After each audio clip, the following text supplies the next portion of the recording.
लेकिन राजनीति में ये समझना चाहिए त्याग की कोई जगह नहीं है। तो अखिलेश ने साफ साफ कह दिया था कि राजनीति में त्याग की कोई जगह नहीं। अखिलेश यादव ने न केवल कहा बल्कि उसे कर भी दिया, दिखा दिया कि कतई उनको इग्नोर करने की भूल कोई न करे। महाराष्ट्र में सपा प्रमुख ने 9 सीटों पर कर दिया चुनाव लड़ने का ऐलान, उतार दिए कुल 9 उम्मीदवार। वैसे 5 सीटों पर उम्मीदवारों का ऐलान सपा पहले ही कर चुकी थी। जब अखिलेश यादव महाराष्ट्र के 2 दिन के दौरे पर गए थे तो उन उम्मीदवारों के लिए भारी बारिश में वोट भी मांगी थी। लेकिन जिन 5 सीटों पर सपा ने उम्मीदवार उतारे थे उनमें से 3 पर महाअघाड़ी ने अपने उम्मीदवार उतार दिए। तो कहा गया कि सपा के खाते सिर्फ 2 सीटें ही आई हैं, यानी 12 सीटें मांगने वाली सपा को सिर्फ 2 सीटें ही मिलेंगी क्या। कहा यह भी जानने लगा कि शायद सपा कॉम्प्रोमाइज भी कर ले या फिर आगे शायद कोई बात बन जाए। लेकिन अब जो खबर आ रही है उसके मुताबिक अखिलेश यादव ने भयंकर पेंच फंसा दिया है।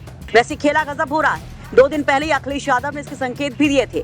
अखिलेश यादव ने कहा था कि हम गठबंधन में रहने की कोशिश करेंगे, लेकिन अगर महाविकास अघाड़ी हमें गठबंधन में नहीं रखेंगे तो हम उन सीटों पर चुनाव लड़ेंगे जहां वोट मिलेंगे या संगठन जहां पर काम कर रहा है। हालांकि उन्होंने ये भी कहा था कि राजनीति में त्याग के लिए कोई जगह नहीं। अखिलेश यादव को बयान सुनिए जिसमें उन्होंने कहा था कि गठबंधन को नुकसान हम फिलहाल नहीं पहुंचाएंगे। सर, महाराष्ट्र में पार्टी को क्यों इग्नोर किया जा रहा है आपको लगता है, और कितनी ये मुझसे मत पूछो, हम तो इग्नोर होने वाले लोगों में से हो सकते हैं, लेकिन जो इग्नोर कर रहे हैं उनसे पूछना चाहिए आपको।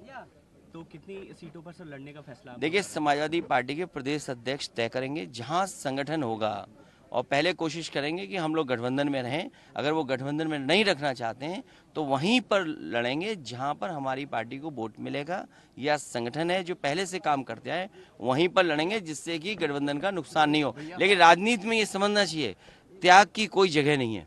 25 सीटों राजनीति में त्याग की कोई जगह नहीं है। क्या 25 सीटों पर फैसला होगा? नहीं, राजनीति में त्याग की कोई जगह नहीं है। अब जरा ये जान लीजिए कि किन सीटों पर समाजवादी पार्टी के उम्मीदवार उतारे गए हैं, जिसमें सबसे अहम सीट है मानखुर्द शिवाजी नगर, जिसमें अबू आसिम आजमी चुनाव मैदान में है। भिवंडी पूर्व जहां से रईस शेख, मालेगांव मध्य जहां से शान हिंद निहाल अहमद, धुले से इरशाद जागीरदार, भिवंडी पश्चिम से रियाज आजमी, तुलजापुर से देवानंद साहेब राव रोजकरी, परांडा से रेवड़ विश्वनाथ भोसले, औरंगाबाद पूर्व से अब्दुल गफ्फार कादरी सैयद और भाईखला मुंबई से सईद खान मैदान में है। सपा की ओर से दावा किया जा रहा है कि वो गठबंधन में ही हैं और इन सीटों पर फ्रेंडली फाइट होगी। लेकिन सवाल बड़ा है कि आखिर नामांकन के आखिरी दिन तक क्या होगा। क्या आखिर तक सपा फिर से कोई गेम पलटेगी या फिर यही स्थिति रहेगी? और अगर सपा यूं ही मैदान में होगी तो किसका वोट काटेगी, किसे नफा होगा, किसे नुकसान होगा? आखिर क्या है सपा की स्ट्रैटेजी? इस पर आप लोग भी अपनी राय जरूर रखें। आपको बता दें कि 2019 के लोकसभा चुनाव में सपा 7 सीटों पर महाराष्ट्र में चुनाव लड़ी थी, जिनमें से 2 सीटें मानखुर्द शिवाजीनगर और भिवंडी पूर्व में